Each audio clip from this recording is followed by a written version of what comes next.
Student Symposium is taking place. More than 1,000 students, graduate and undergraduate, are presenting their research and creative achievement here in this day-long celebration of some of the scholarly work and academic work going on at the University of Maine. My name is Ryan Lisnett. Pleased to be joined right now by Vice President of Research, Cody Vararamian.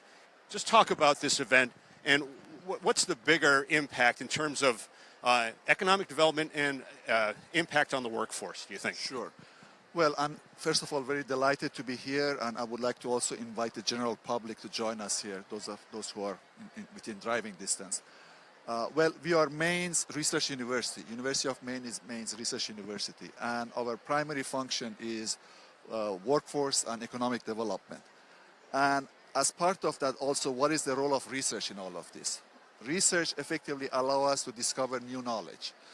That new knowledge, we bring it into the classroom. We prepare the next generation of our workforce individuals, as well as also research and the outcome of research allows us to create new jobs, new markets, and impact economic development.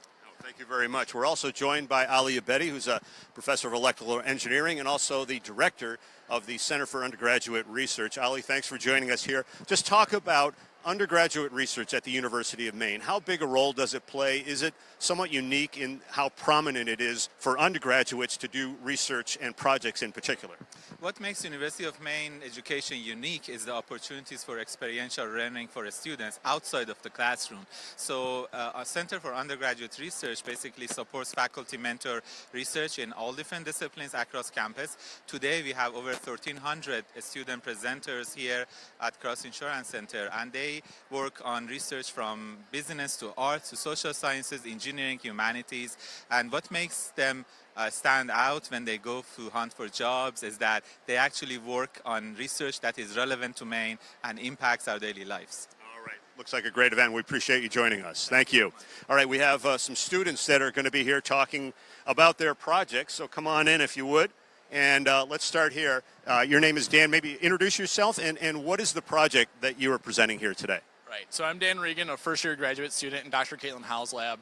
And what we're looking at is how we can improve bacterial diagnostics, not only for the first responders and maybe rural communities, but also for the military.